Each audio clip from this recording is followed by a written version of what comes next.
You call me a saint, but you know I'm a stranger, all willing and able to do what you want. You think I'm a thinker, but I'm just a singer, all busy and pretty, just making believe. It's Scorpio season, so I've been seeing this cake floating around Pinterest, and the first time I saw it, I knew that I had to try and make it.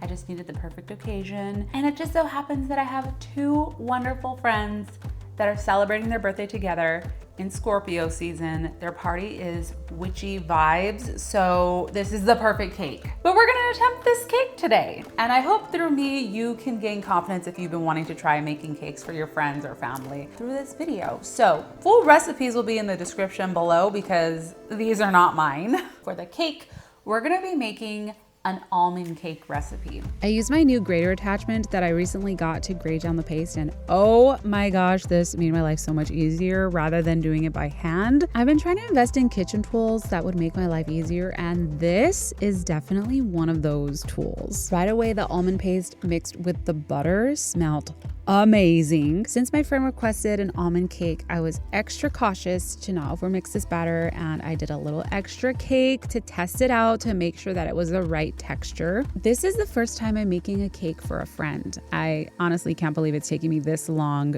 to do that, but there was something so special to be able to make such an important part of the celebration for two people who are so dear to me. There's a quote from Belle Stones that goes like this: when you bake, you always bake for a reason, and you're giving it to people, so you make it the best you can, and you make it with love. And I always remember this because sometimes I feel really overwhelmed when baking a cake, and this one especially because it is for someone else. But I kept reminding myself that I am just going to make it the best I can, and that I'm going to make it with so much love. And it really does feel like I'm making magic, and adding that love into whatever I make fills my kitchen with so much good intention.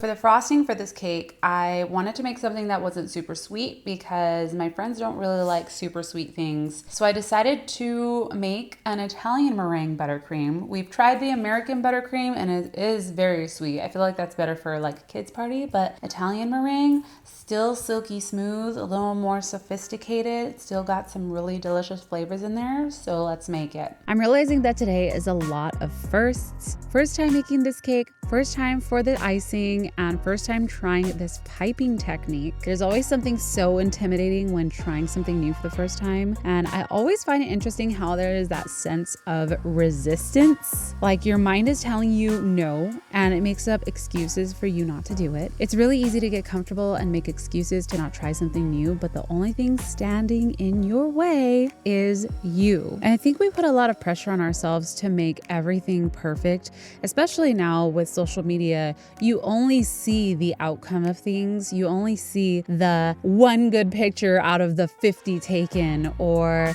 the end product of something that took many, many hours to perfect. But I think it's really important to look at mistakes and making an error as a space to grow, a space to learn from, like I did with this icing.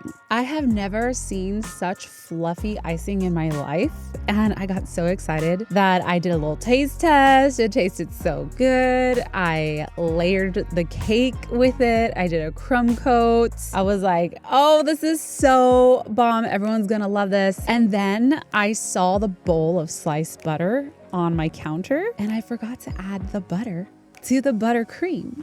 And I had a moment of panic and thought I completely had to restart everything. And I decided, you know what? Let's just try to salvage this. Let's roll with the punches here. I ended up adding less butter since I already used some of the meringue on the cake. I don't really know if I had the ratios right, but it tasted good. It looked good. It had the right consistency. Granted, I had to scrape off the crumb coat and do it again since the meringue was like super slippery, but it all worked out in the end. I learned from it. I grew from it. And I will never do that mistake again. And sometimes it doesn't always work out and you do have to start over. But just wanted to remind you all that mistakes do happen.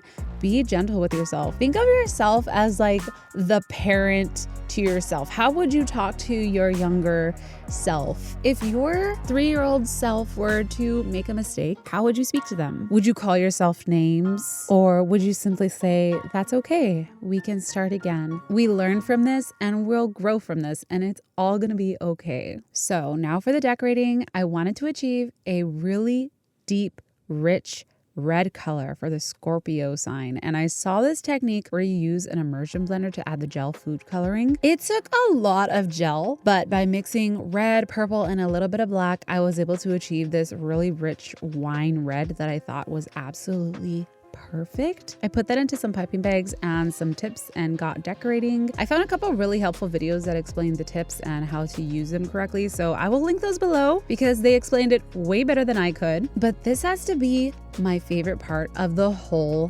process. The icing on the cake. The cake is done. The icing is ready to go. It's literally the icing on the cake and we just get to be creative here. And I am absolutely in love with the idea of creating an all-seeing eye cake for my friends because not only is it gorgeous, but also it has such great meaning to it. The intention I had when making this cake was a protection cake. Similar to how the all-seeing eye can be used as protection from the evil eye, this cake, once consumed, would act as a protection for those who eat it. It's a little bit witchy. I don't know. Maybe I am a kitchen witch. Who knows? But I just love the idea of setting your intention into the food. But if you want to romanticize your life, do this when you're making your food. Do this when you're making your desserts for other people to eat. And it just has so much more meaning while you're making it.